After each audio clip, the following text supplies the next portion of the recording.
मुरजबंद संख्याएं। चलो देखते हैं कि मुरजबंद या पैलिंड्रोमिक संख्याएं क्या हैं। इससे पहले कि हम मुरजबंद संख्याओं को देखें, आओ पहले समझें कि मुरजबंद का मतलब क्या होता है।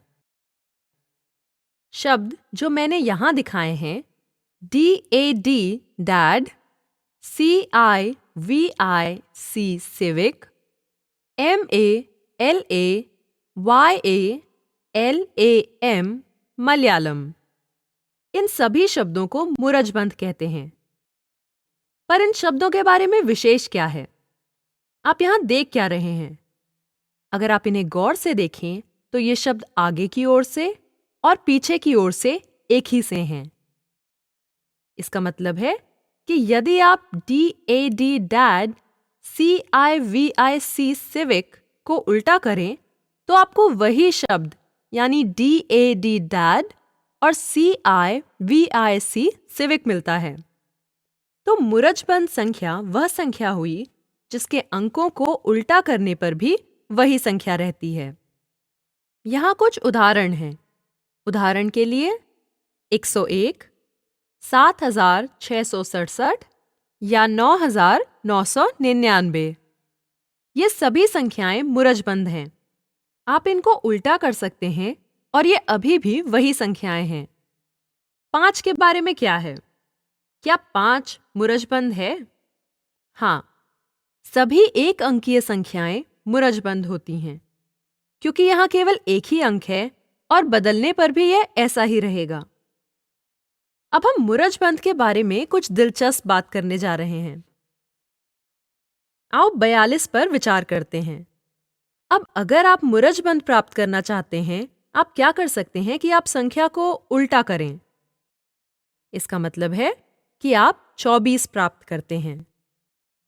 अब आप इन दो संख्याओं को जोड़ दीजिए, मतलब 42 जमा 24 बराबर 66 और 66 एक मुरजबंद है।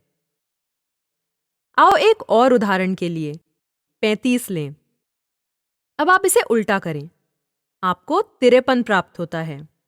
अब दोनों को जोड़ दें, यानी 35 जमा 53 बराबर है 88 के, जो एक मुरजबंद है।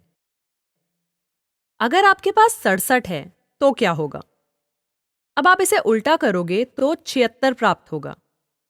अब दोनों संख्याओं को जोड़ें, इनका जोड़ आएगा 143। क्या यह मुरजबंद संख्या नहीं है? इस स्थिति में आप क्या कर सकते हैं कि आप जोड़ को उल्टा करें, मतलब 143 को उल्टा करें तो आपको 341 प्राप्त होता है। अब इन दो संख्याओं को जोड़ दें। इसका मतलब है कि 143 और 341 को जोड़ दें तो आपको 484 प्राप्त होता है और 484 एक मुरजबंद संख्या है। तो यह कुछ दिलचस्प चीज है। आप अलग अलग संख्याएं लें और आप इनके साथ खेल खेल सकते हैं। ये कुछ ऐसी चीजें हैं जिन्हें लेकर आप संख्याओं के साथ कुछ मजेदार और दिलचस्प खेल खेल सकते हैं और मजा ले सकते हैं। तो यदि आप सब यह करना शुरू करते हैं तो कभी-कभी आपको कुछ मजेदार पैटर्न मिलते हैं। मैं उनमें से कुछ आपको दिखाने जा रही हूँ। अब चलो इसको देखें। यहाँ मेरे पास क्या है? मैंने पहले स्तंभ में संख्याओं को गुणा किया है। सबसे बाईं तरफ का स्तंभ जो नीला है और संख्याएं सबसे ऊपरी पंक्ति में हैं, जो कि हरे रंग में हैं। और मैंने उनका गुणनफल इस ग्रिड में लिखा है। उदाहरण के लिए, यदि आप पहले स्तंभ में 11 को ऊपरी रेखा में 111 के साथ करें तो आपको 1221 प्राप्त होता है।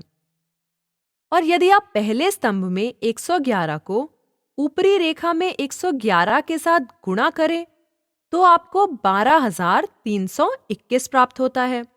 तो इसी तरीके से हमने यह ग्रिड तैयार किया है। अब आप देख सकते हैं कि सभी संख्याएं जिन्हें हम गुणा कर रहे हैं वो मुरजबंद संख्याएं हैं और जो उनका गुणनफल हम प्राप्त कर रहे हैं वो भी मुरजबंद संख्याएं हैं। और आप यहाँ पर एक बहुत ही मजेदार और सुंदर पैटर्न देख सकते हैं। उदाहरण के लिए, यदि आप स्तंभ में देखें तो गुणनफल का पहला स्तंभ आप देख सकते हैं 121, 1221, 12221 इत्यादि।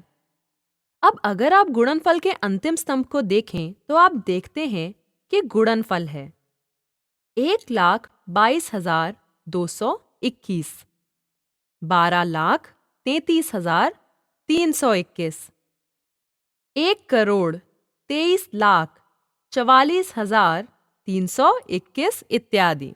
यह बहुत ही दिलचस्प है। मैं आपको एक और पैटर्न दिखाने जा रही हूं। अब इसको देखें। एक बार फिर जो संख्याएं हम गुणा करने जा रहे हैं वो सभी मुरजबंद हैं। 11, 101, 1001, 1,01,000 और गुणनफल भी मुरजबंद है। गुणनफल को देखें। यदि आप 11 को 101 के साथ गुणा करें, आपको 1,111 प्राप्त होता है। और यदि आप 101 को 1,001 से गुणा करें, तो आपको 1,01,101 प्राप्त होता है। एक बार फिर आप मजेदार पैटर्न देख सकते हैं, इसलिए आप खुद से इसकी कोशिश करें, खेल खेलें। ये संख्याओं के साथ बहुत ही मजेदार है।